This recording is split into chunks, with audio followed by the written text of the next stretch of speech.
To call the meeting to order here for the Joshua Basin Water District regular meeting of the board, February 6, 2019. I'd like us all to stand for the Pledge of Allegiance, and Tom, would you lead us in the Pledge of Allegiance? I pledge allegiance to the flag of the United States of America and to the republic for which it stands, one nation, under God, indivisible, with liberty and justice for all.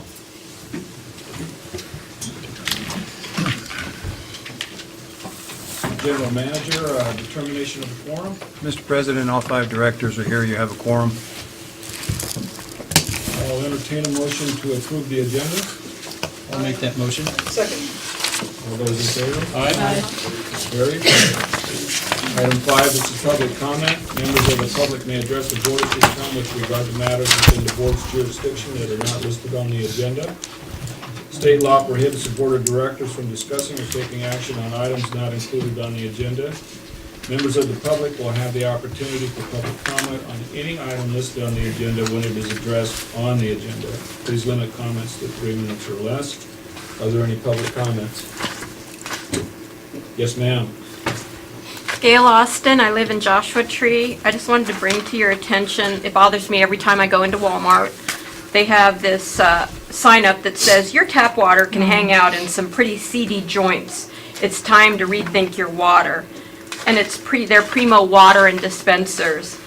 And I just want to bring it to the attention that I just think that that's underhanded and almost as wrong as the fake water test kits at Home Depot. Yeah.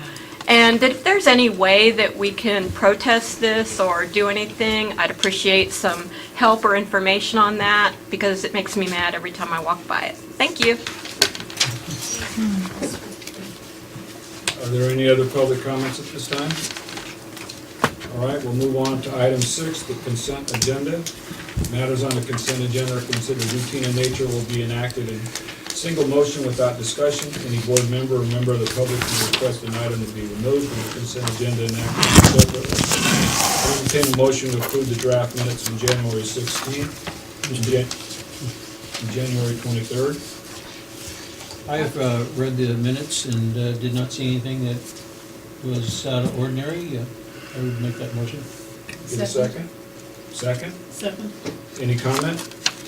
Hearing none, all those in favor? Aye. Aye. So moved, so carried. Item number 7, Mr. General Manager. So at this time, we are going to take time to recognize the past president, Mickey Luckman, for her years of leadership as the board president. And if Ms. Luckman would join President Johnson and myself in the front. Okay.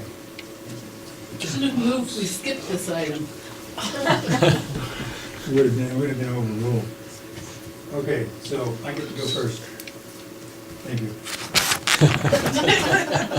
Thank you for all the leadership while you were the chair, and for your vast interest in the park or in the water district. So that's the front.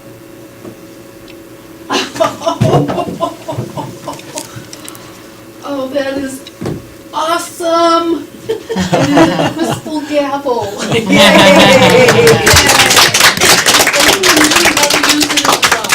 That's right. It says, Smile. I am smiling. For the public. All right, it reads Mickey Luckman, President, JPWD Board of Directors, 2011, 2013, 2017, and 2018. So, on behalf of the board and the public and my staff, thank you and congratulations. Thank you, sir. Yeah, we would just like to say on behalf of the many folks out there that have appreciated your service over the years, we thank you. Your leadership has been just something to behold. It's something that we want to emulate. The rest of the board here is more than appreciative of what, and we knew that you wouldn't sleep well without a gavel, so we hope that will be found in good stead. It's Can I play beautiful. with it? No, you can't. It's actually on so I can't wallop anyone with it. Wow. That's Is pretty. that you?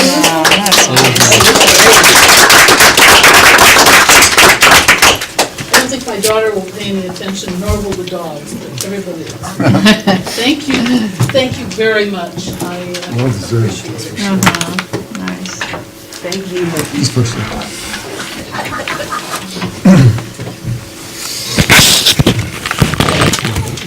And I'm sorry, Bob, I didn't have my microphone on.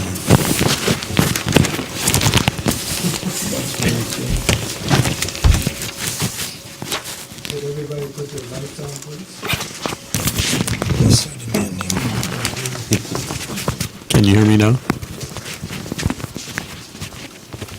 Item number 8, consideration of the resolution of intent pursuant to elections, code section 1010, I think that's 1010, initiate procedures for establishing and implementing district-based elections for board of members, resolution number 19944.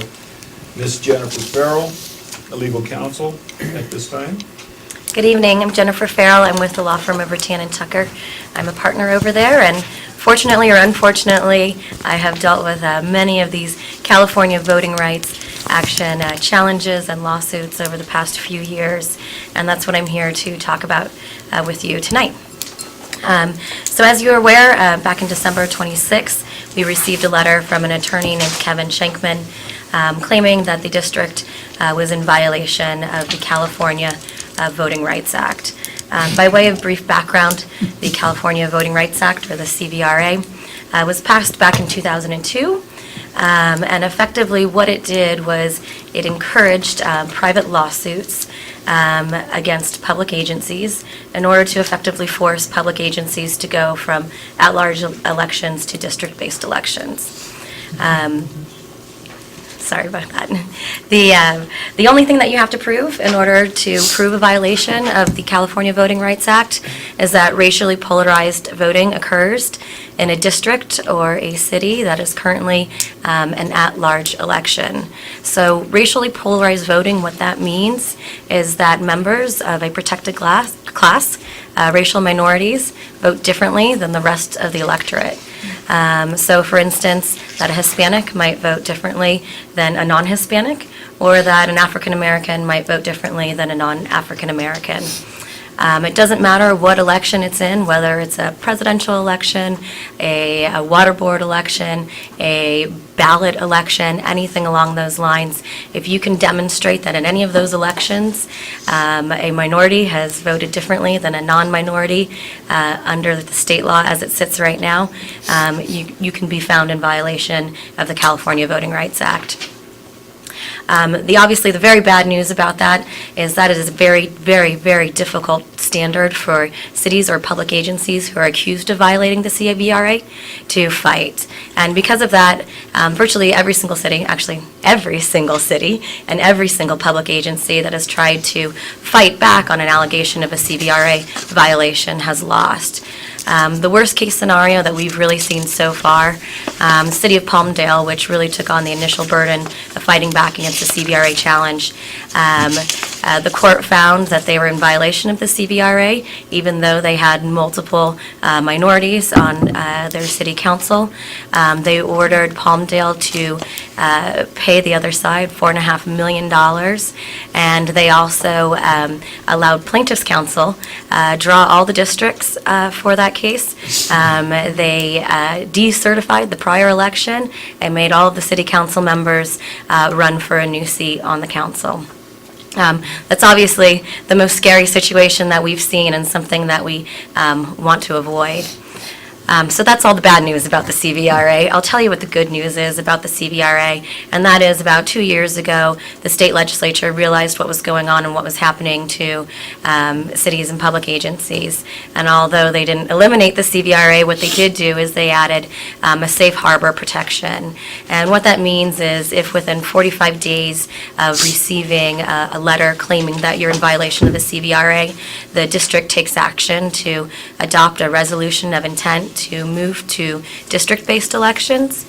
Then you have 90 days from the date that resolution of intent is adopted to hold a series of 5 public hearings and start the process of drawing district-based maps and eventually adopt an ordinance that would allow for district-based elections.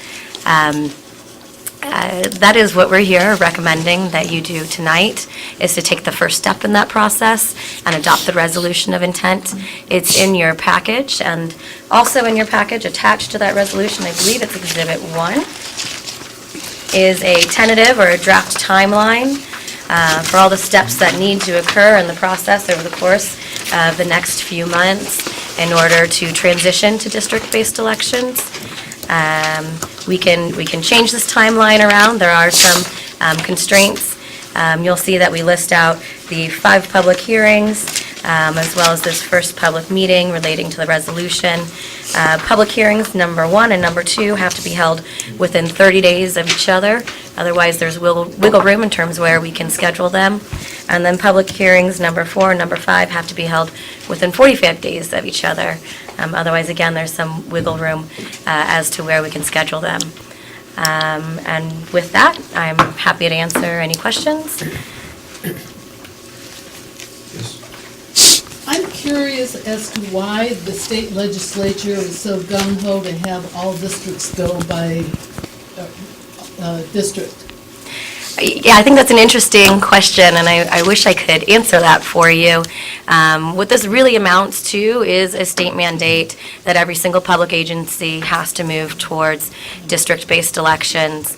And what's interesting about it is that instead of the state just coming out and demanding that you move towards it, now what they're doing is saying, we're going to put it in the hands of a private party to come to you, to force you to transition to district-based elections, and on top of that, then you have to pay the other side attorney's fees.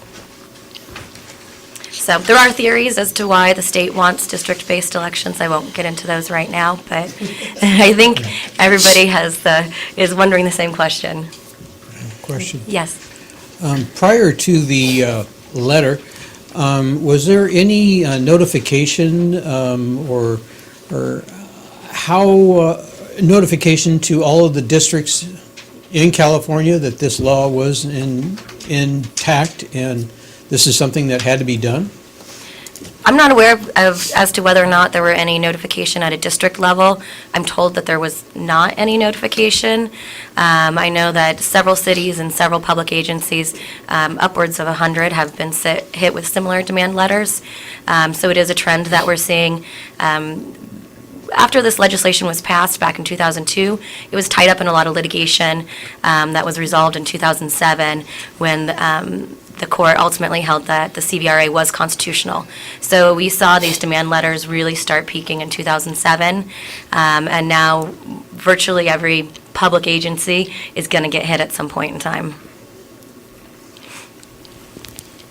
So we should have known.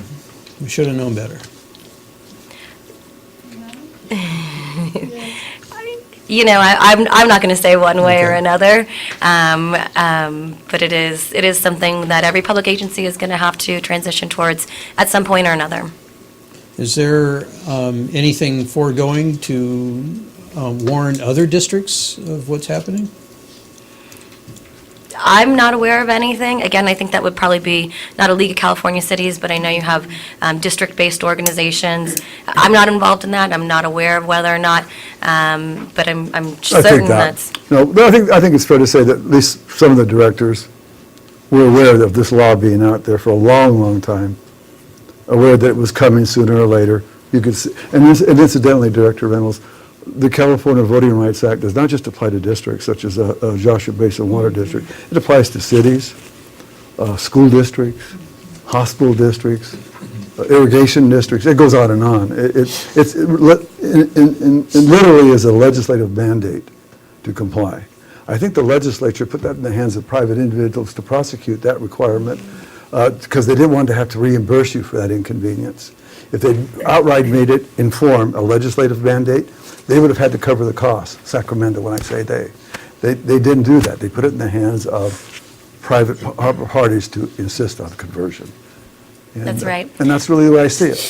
It's a legislative mandate, but not in the legal sense that it requires reimbursement by the Sacramento.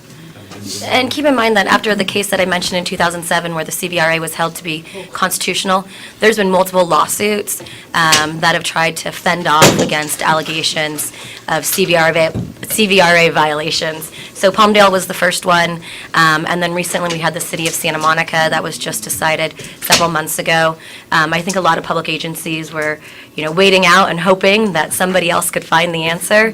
And at this point in time, I can tell you nobody's found the answer, and I don't have any other answers for you. I wish I did, but it seems like this is the path we're going on for every single public agency, and there's really no way around it, unfortunately.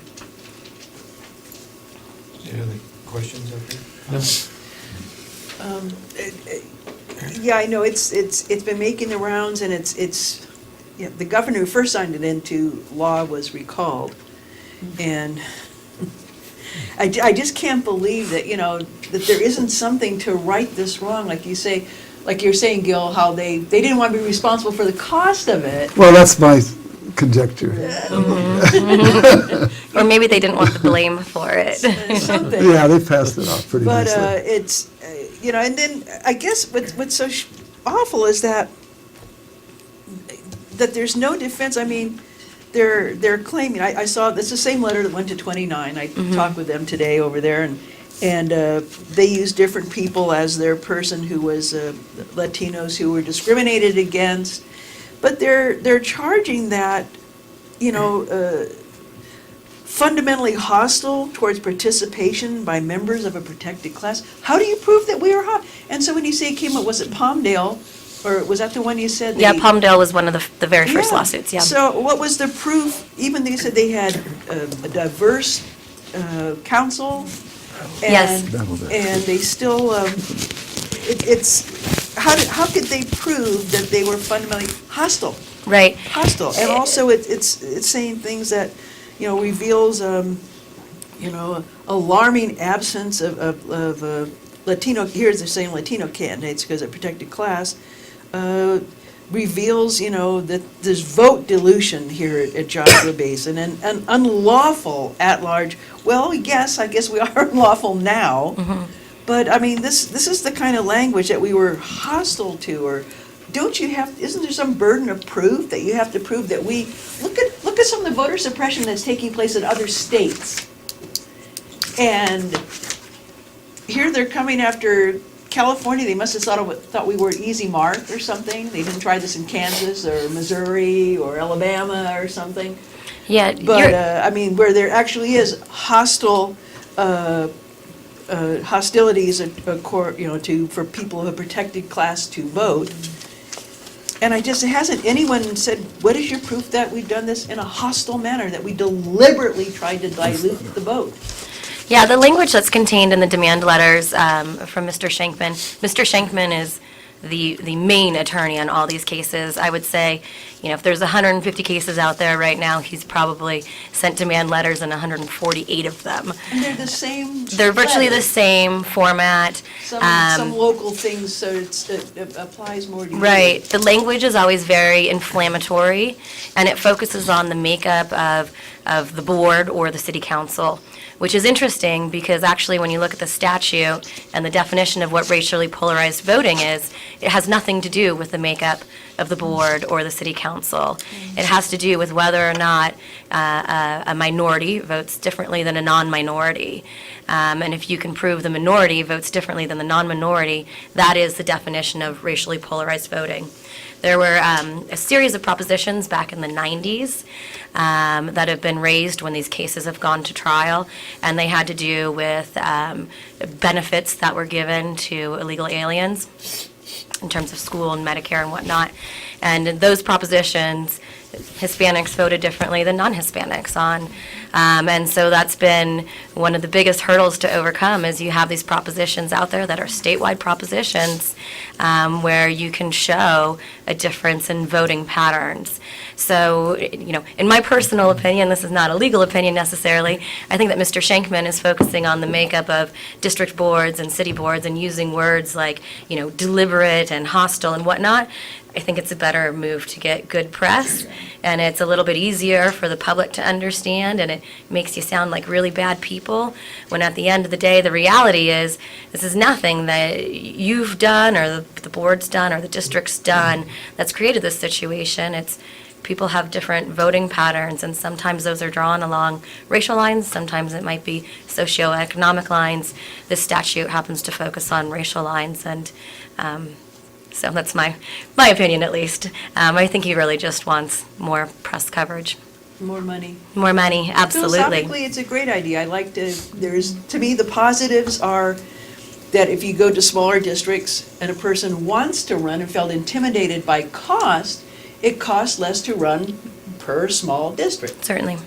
Costs less to file, costs less to buy yard signs, to knock on doors, and the people would feel that at least that person stands for my section, they represent me, and that, I'm very in favor of that. I guess it's just that how this has happened, and, Director Reynolds, you made a good point, didn't people know? They should have known, they knew, and anyway. Yeah, I think a lot of public agencies feel like, districts might be right for their city or county or district, but they would like to be able to choose whether or not to go to district-based voting and not have the state tell them effectively they have to do it. I never thought it hit us. I thought, gosh, we're this big spread out district with a handful of people. And I underestimated Mr. Shankman's greed and avarice. Thank you. Any other comments, questions? I have Yes, sir. a comment, and then I have a question for Jennifer. I just want the public to understand that the minimum cost to the district for this is $30,000 to Mr. Shankman.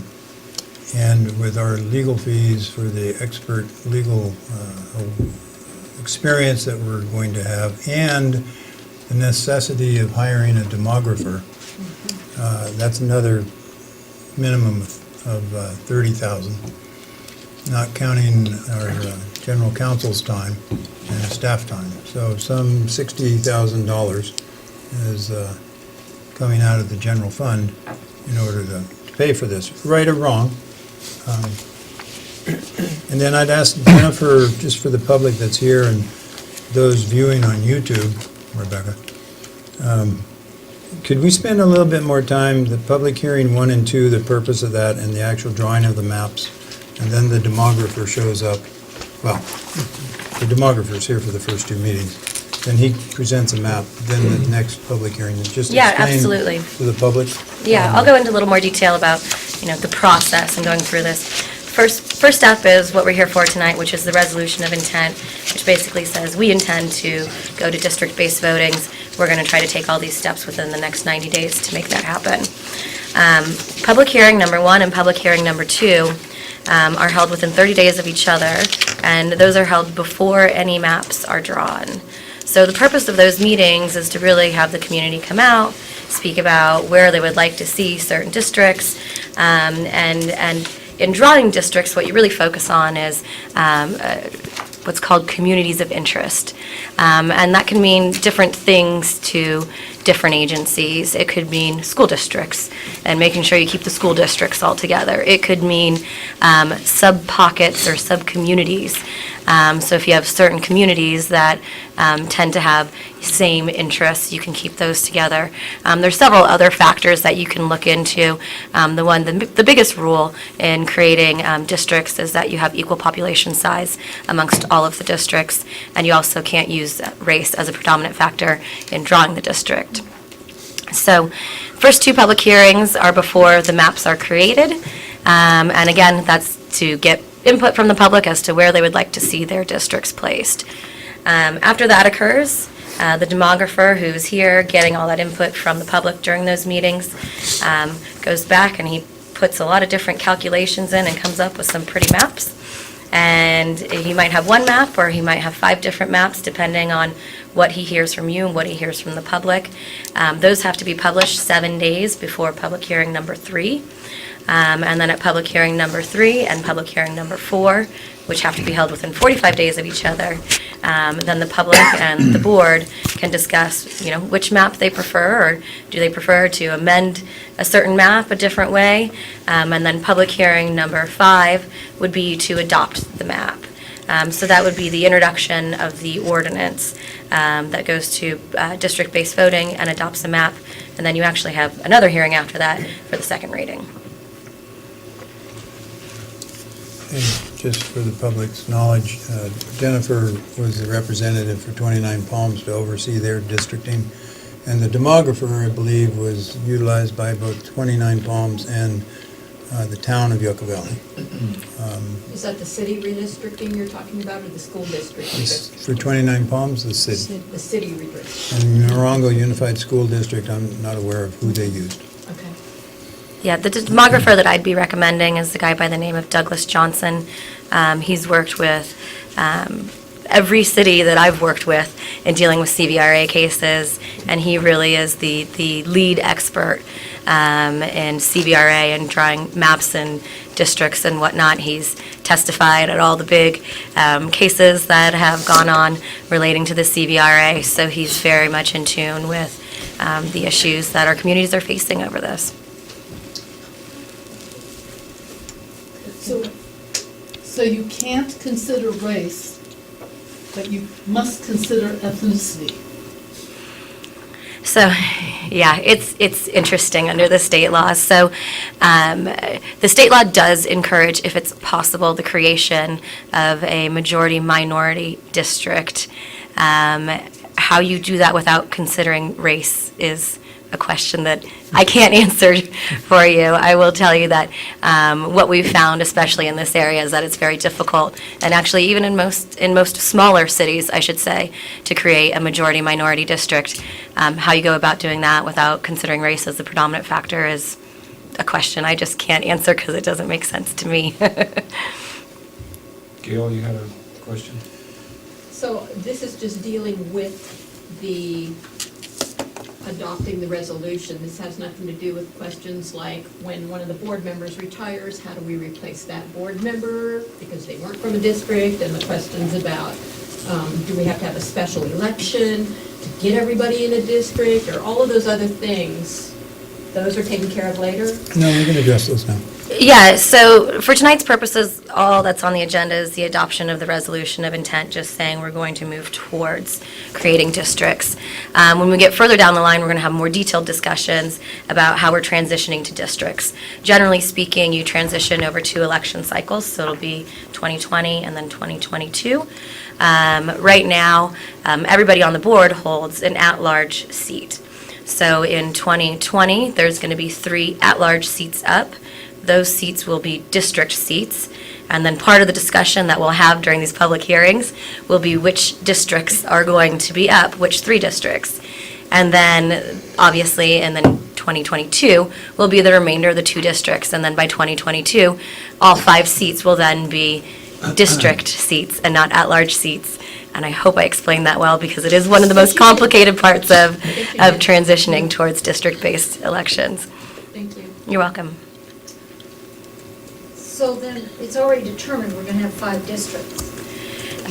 So, again, part of the discussion that we can have is the number of districts. But if we have 5 board members, Right, so you can have 4 districts where each individual representative is elected within that district, and then you have an at-large president or chairman of the board that's elected throughout the entire water district area. You can have 5 districts, and then the chairman or the president would be appointed by the district board members. Or you can do that with either 6 districts and an at-large board or president, or 7 districts and an appointed board or president. So it is, there are options, a lot of options, and it gets complicated. And part of the public hearing process will be determined, what the public wants, what the board wants 4, 5, 6, 7, whatever makes sense for your community. So what I understand here is that what you need from us is a motion to entertain the resolution. That's right, a motion to adopt the resolution of To adopt the intent. resolution, and to approve the timeline. The timeline is attached to the resolution, so Correct. the motion to approve the resolution would approve the draft timeline as well. That is a guideline, effectively. We're all aware that things can happen during the process where, meetings might need to be rearranged. But it is helpful because there are a lot of deadlines associated with this transition to try to get it as accurate as possible. I think Mr. Lipsing had a question. Yes, I've heard of a strategy, and I think it was in Lucerne Valley, where faced with the same kind of challenge, instead of dividing the area into districts, they allowed each voter, say there were 5 candidates, each voter had 3 votes. Is that another option? Cumulative voting, so there are some public agencies who think that cumulative voting is a way around district-based voting. I'm not familiar with Lucerne Valley, but I believe Mission Viejo in Orange County tried that as well, and I believe there was a lawsuit over that. I'm not aware of the status, so my opinion is that the statute says what the statute says, and it doesn't say cumulative voting is a way out of district-based voting. But, if those public agencies have the money to try that, then more power to them. Kurt? So before you act on the resolution, I would like to suggest to the board that you turn to page 16 of 33, which is Exhibit 1, tentative timeline. And what's initially on here for the first public hearing is February 20th. We won't have an entire board here for that day, nor will you have the general manager there. So I'm going to suggest that you consider Friday, March 1st, or Saturday, March 2nd. And there's lots of ramifications. If you do it on the Friday, do you do it in the evening? If you do it on a Saturday, those people that have Friday night engagements with their families might prefer a Saturday, but around here, you do it on a Saturday and there's 4 or 5 art tours to go on and nice houses to look at that have desert-wise landscaping, and et cetera.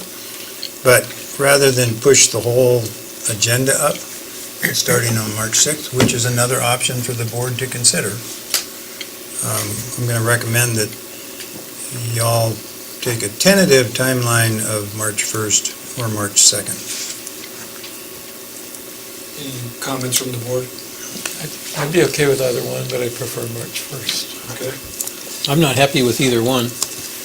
March 1st is my birthday, and I was going to be out of town. Okay, scratch So that. I already Full board there have either. plans made for that weekend, so I would not be in attendance if it was either one of those days. I think we need all 5 board members. So 3/6, which is what, Kurt? It's a Wednesday, it's a regularly scheduled meeting. So then if you wait until the 6th, it pushes everything up. You're gone on the Yeah. 2nd as well? Yes, the whole weekend. Okay. So, you could do the first, second, third, the 4th and the 6th Can we push it back? with the guidelines. You can start on March 6th. How about February 18th or 19th, whatever, or pushing it back the other direction? You're gone. Yeah, I'm out of town. I'll be gone for 2 weeks. So we can compress it then after March 6th, right? Just put a special meeting there. We can hold a public hearing on a special meeting. Yes. And we could squeeze one in March or April, right? Yeah, Yeah. you can have maybe one on 4/3 and then another on 4/10 or whatever, 4/10 and 4/17. We can do the wiggle room. I just think we need to figure out which date we're going to start, because the demographer needs to be scheduled, as does Jennifer and Gil. So it looks to me that if we do the first public hearing on March 6th, the second on March 20th, the third on April 3rd, the 4th on April 17th, and the 5th on May 1st. That's still within the 90 days. So effectively keeping with your same regular meeting schedule, just skipping that February 20th date, that we're still, the 90 days ends May 7th, and public hearing number 5 would be May 1st. That makes us pretty close to the deadline. It does. So I would suggest the 6th, the 13th, Talking February? talking March. Do all of those in Mike is out March. of town on the 6th. No, he's No, out I'll leave on in the town on 2nd. the 6th. Or what about April 10th? That's a Wednesday. It's an off Wednesday for us, but what if we added that in? That Sure. seems like that would take care of it. That would be We'll good. make it fit. So we know that we're going to start on March 6th. So the public knows that we're going to start on March 6th. The hearing one is We can get March. the demographer for March 6th. I will make sure that he's available. Okay. I don't think that should be an issue. So what are the dates again, please? 3/6? Is hearing one, Yeah, so I have for public hearing number 1, it would be March 6th. Public hearing number 2 would be March 20th. what about the 13th? Gets pushed forward. Yeah, and then public hearing number 3 would be April 3rd. Public hearing number 4 would be April 10th, and then public hearing number 5 would be April 17th. And we'll get you a revised schedule. Yeah, and then all the other dates in between, I can't calculate in my head fast enough, so. So we're not doing anything then on March 13th as for this? That's correct. That's what the board meeting. If there's no Is it- further discussion, I'll entertain a motion to consider the resolution, and with that, that's Resolution 19994, and also with the dates as As modified by the date structure. I'll make a motion that we adopt resolution number 19-994, a resolution of the Board of Directors of the Joshua Basin Water District expressing the board's intention pursuant to the Elections Code, Section 10,010E3A, to initiate procedures for establishing and implementing district-based elections for board members with the modified with the modified dates. Is there a second? Second that. Second. All those in favor, you need a roll call? Yes, sir. All right. Director Reynolds? No choice, it's the law. Aye. Director Luckman? Aye. Director Unger? Aye. Aye. And I'm an aye. So moved, so passed. Thank you so much. Thank you. I guess we'll be Thank you, seeing you. Jennifer. That's all right. Thank you so much. Drive safely. District Council report. I have no open session report, Mr. President. Oh, Gil. I could talk about the, Fine, no, thank you. okay. We always look forward to talked- your talks. I may be reporting on the low-income rate assistance program next Okay. board meeting, but not tonight. All right. That moves us to item 10, the general manager's report. So, Mark, would you like to start off with some items, or you want me to go first? Up to you, it's our first film. I'll come in the back. All right. So, the only thing I have, the board's already aware, but the public is aware. I just want to speak to the public. Every month, we put together our meter reading data, and we ground truth it, and then we send it to a printing company to create the bills and to mail it out. They've been working with us for many years. Decades.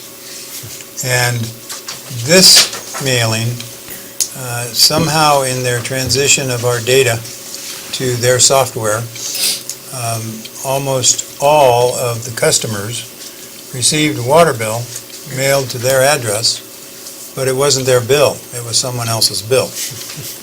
And that bill had people's name on it, and it had their address, but Gil may want to correct me, but we've discussed this, there was no public, or PII, private information, personal identification information released in that mailing. It has caused quite a bit of consternation amongst our customers. Many of them have been in to see customer service, and many of them have called. We've tried to explain the situation. The new bills hopefully corrected bills have been mailed out as of yesterday and should be arriving Friday or Monday. We've extended the pay due date another week, and we hope to have corrected this glitch in our billing system, and I apologize to the customers that have been affected by it. Customer service has met many new customers at the front, and Peggy and Aaron, our temporary employee, have done an excellent job working with the public.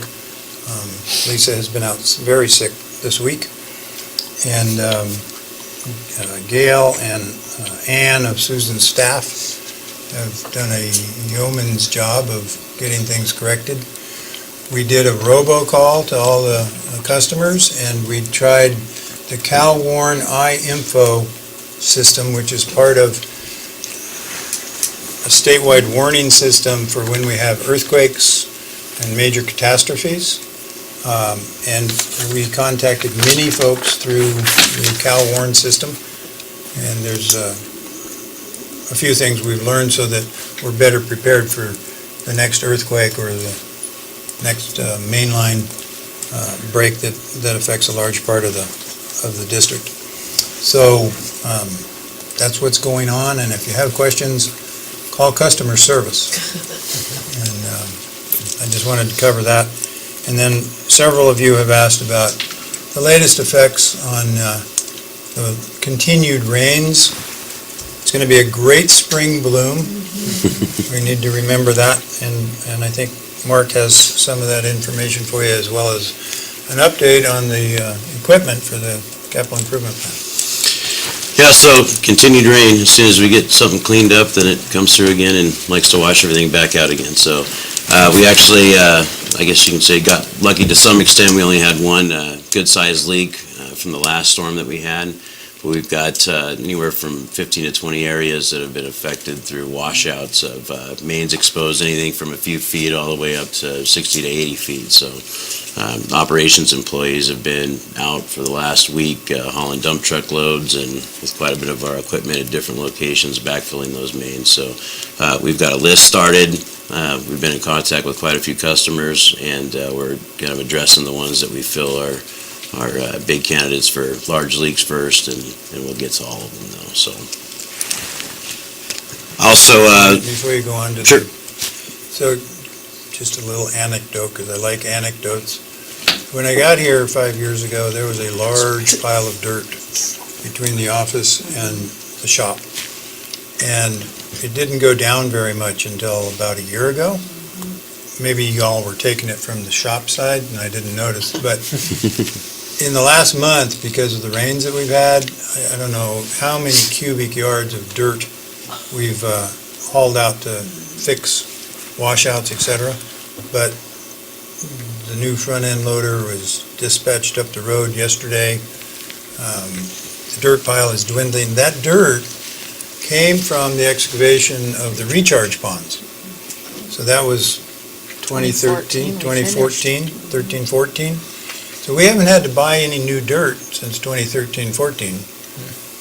But if the rains continue, sometime in the near future, we're going to need to buy dirt, which I find interesting because I was told by Mark Lundquist, because they have a lot of washouts in the county, that county roads was, this was 2 weeks ago, I'm sure they fixed it by now, was currently out of dirt. They weren't out of sand, we have plenty of sand, but dirt. And so we're fortunate that we still have the stockpile of dirt from the recharge ponds, but this rain is having an effect on the pile. So, for whatever that's worth. As far as pipeline replacement goes, we got actually three more pieces of equipment in last week. We got our excavator, which will be digging the main trench. That's what that'll be used for. We got our 544 front end loader, which will be used to utilize the zipper to zip the road up and also for backfilling. And then our roller as well for paving. So we're down to, I think, first week in March, getting our 3 Kenworth trucks, and that'll round out the last of the equipment that we have. So it's taken a while. There's a high demand for several different manufacturers of tractors this year. with the economy, I think on the construction side moving up. So one of the benefits that we did get, that I mentioned before, was we did get the newer series loader for the same price as the last series. So, and we actually own the first one that's been released in California too. So it's from repetitive calls to the manufacturer by Jim Corbin, so I have to thank him on that one. So hiring's going very well, I think, too. Do you want to speak to that at all, sir? Or We've do you want had to talk to- interviews, and we're looking forward to making some decisions very soon. So great pool of candidates that Sarah's put together, so really fortunate that we can, I think, put together a really good crew moving forward, so. And then operations staff will be meeting tomorrow, I think, to finalize the plan set for the first project as well. So there's several pressure zones that converge in that one area, and we're going to try to bring them down into one and eliminate a couple of different pressure zones that are kind of useless in that area at this point, so. That's it for me. All right. Nothing from Susan this meeting. She'll be actively engaged at the March 6th meeting. And we'll be bringing several things to the Finance and Ops Committee meeting next week, which are going to cover riveting meetings. So Dennis? And the last thing too is, the big deal is our shop remodel is completed, so you guys have started to move in there and waiting a few pieces of furniture still, but other than that, it's fully workable, so. Came out good. Questions or And comments? do tour. Thank you, came out good. Yes. Thank you much. We'll move on to item 11. Oh, I'm sorry, public comment?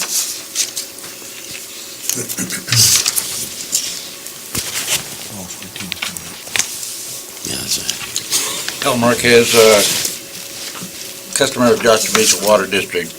I would hope that the board of directors at the next meeting would ask the manager for a more comprehensive report on well 14. Since that well has been out of service for 3 years now, and at a considerable cost of more than $1 million on that well. And if we can have a more comprehensive report on it at the next meeting, to know where we're going with this well, or if we're going to abandon it, or drill a new well, or reinstate well number 11. That's my comment. Thank you. Appreciate that. So noted. We'll put it on the agenda. Thank you very much. Any other public comments? If not, I'll move to item 11. Director comments, public outreach. Councilman Badger.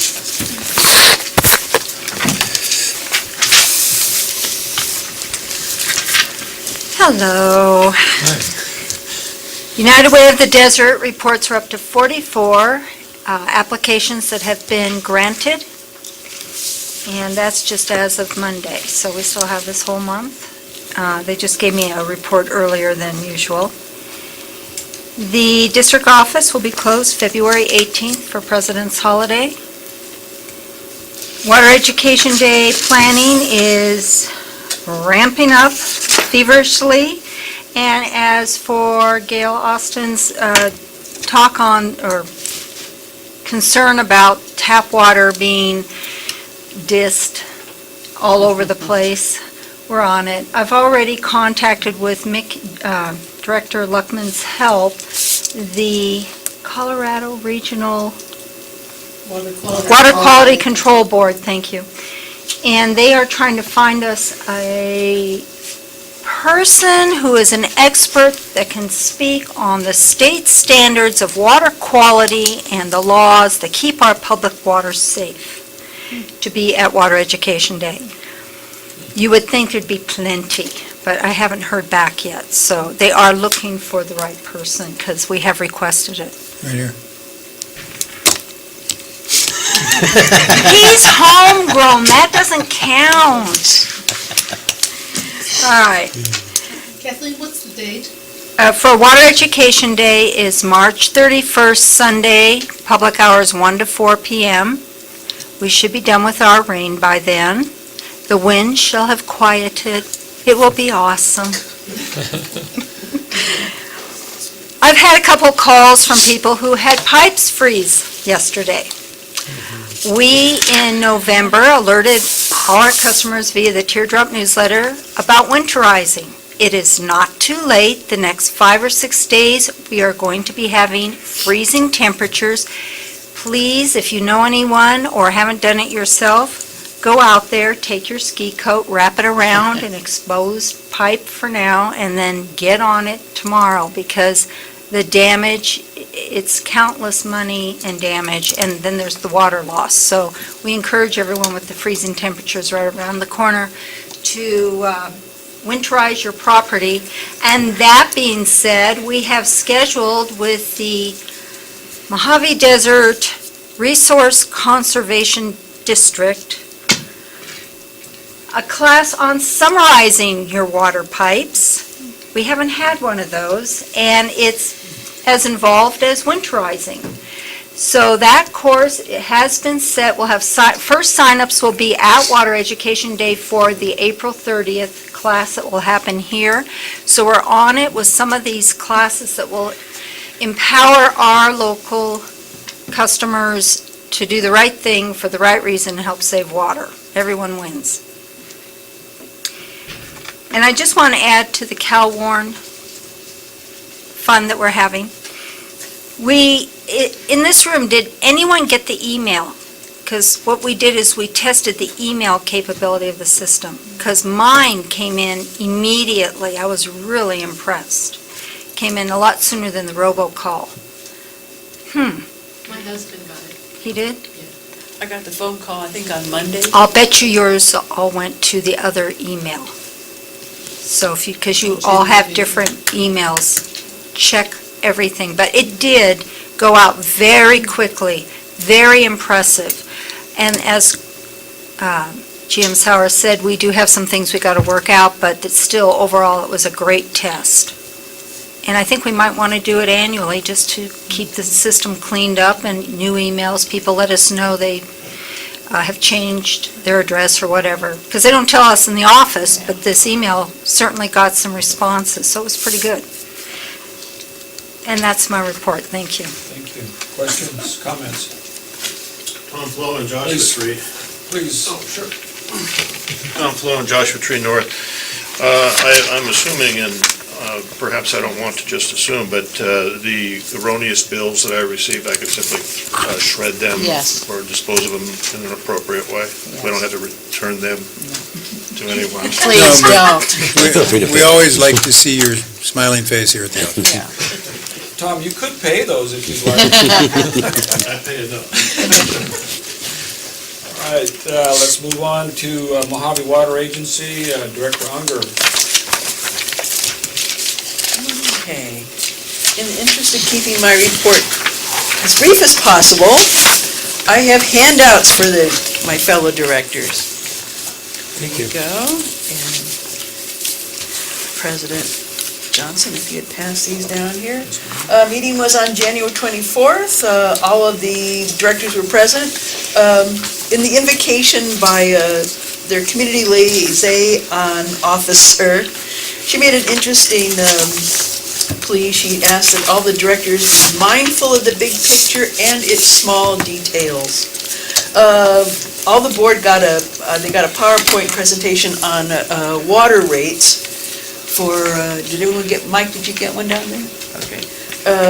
For the 2020 year.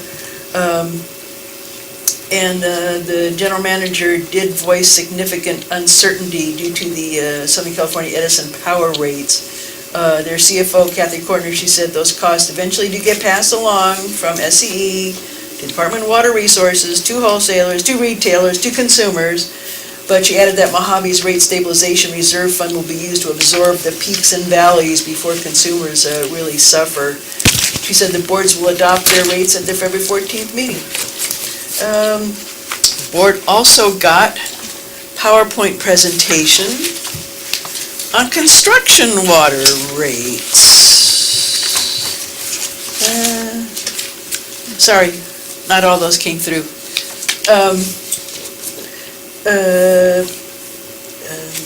CFO Kortner said that Mojave is a last resort for those who need water for construction. and they charge $1,418 an acre foot. Also, those rates will be adopted at the February 14th meeting. There was also a mid-year budget meeting. Sorry, I only have one of those two. G.M. McCarthy said, good news, no shockers, we're on track. She said there were no additional requests for water from any of us, Joshua Basin, High Desert, Bighorn. Property tax revenue was up 2.6 million due to new buys and supplemental assessments. I think there's enough of these. The board also voted to keep their director per diems where they are. There you go. There, pass this along. There you go. It's interesting, they did a schedule of everybody's per diem rates, and for Mojave Water Agency, they're $179.57 with a cap of 10 meetings per month, 1 meeting per day. And then they also voted to buy 2 new Ford service trucks with service beds to replace 2 worn-out trucks that don't even have service beds. They were $30,000 less than was budgeted. Total cost about $95,000, but they are going to have to put in those service beds for $25,000 each. They noted that rising steel costs could affect those bed prices, so they're trying to get them done as quickly as possible. As the meeting closed and went into closed session, our Director Jim Ventura said nice things about me, Director Mike Reynolds, and Bighorn's Director Mike McBride. We stayed through all the open session, and he was said something, probably, I guess, something nice about Director Sheldon Huff from High Desert, but Sheldon left early, so Jim didn't even mention him. Thank you. All right. The Mojave Water Agency TAC, that's Mickey Luckman, Director Luckman, February 7th. Tomorrow, King of the Hammers is right in the way. Oh, boy. Lucky me, huh? We have the finance meeting coming up on the 13th, and I am sure that it will be another exciting, riveting meeting, and look forward to seeing each and every one there. Water Resources will also be on the 13th, and I would like to make one change to that and invite Director Reynolds to sit on that committee, and Director Luckman has graciously offered to take a seat on the side, so we'll have a little change on that committee starting on the 13th. And the Mojave Water Agency on the 14th, I will be there, and I hope I have as notes as copious as you know who. A little report on the ad hoc committee. Director Unger and I have already started that with the GM's eval, and the rest of the directors will be receiving information and questionnaires and comments for your input on that. And with that, I'll entertain, sir? If I may, just a reminder for the board, I believe that we have administrative workshop next week, February 12th at 10? That's right. At 10. February 12th. And the 2. And I was also, I had it for 9 o'clock. Okay, 9 o'clock. What is it? I don't have my schedule in front of me, so, no, it's February 12th. might be 9 to 2. From 9 to 12. If you hang out after the meeting, I'll run and check my schedule. February 12th. I think that's. I also have here, Beverly helped me, as the ASB CSD meeting, which we have been going to as the evening dinner meetings, and if anyone is interested with that, you put out a schedule, and actually the next one is the 25th. I know Director Reynolds was very good about those meetings in the past. I'd like it to be rotational if we can possibly do it, which is not always the easiest thing to do, but that's on there. And my crack staff has confirmed that it's February 12th at 9 a.m. Thank you. for the administrative workshop. I have on my calendar 9 to 2. I have on my calendar 9 to 2. Right. And I will entertain director's comments at this time if you want. Director Hunt? No comments? Thank you, Nikki Luckman. You've been You're the first woman ever elected to the Joshua Basin Water District Board. You broke the glass ceiling there. Was that really? Yeah. No. Oh, it must have been No. 30 years in between you No, and whoever there was- else. What's her name? that From was the park. there? Couple, we had Jane, No, we there have had been Marilyn, others. we had. Really? Yeah. Charlotte, yeah. It must have been 20 years No. before you. No, it God. was a while. Well, thank you so much. So You were she was really she was the third. quite an inspiration. Third? Fifth. Fourth. Oh There was my one when gosh, I came to Bill. work here. There was a woman on the board when I came to work here. But good job. It's been fun. I Thank you really- so much. Thank you. I have nothing more. Well, I'd like to mirror that. Mickey, congratulations, and thank you for your service for many, many years. And I know what it's like to sit in that center seat, and sometimes it's fun, and sometimes it's not. And you've done a remarkable job. Thank you. Oh, and I just. It's a good thing that thing is glued down. Yes, it is, yeah. Oops. It truly is absolutely beautiful. Did you get a picture of it, Bob? Yeah. Thank you. And I'd like to say thank you to all our first responders, men and women in uniform. Be safe. Also like to ditto the cold weather advisory. If you have animals, please make sure that those that can come inside, come inside. And once again, thank you to Mickey Luckman and the staff for all the hard work that you do. And with that, I'll entertain a motion to adjourn. Move we adjourn. Aye. So moved.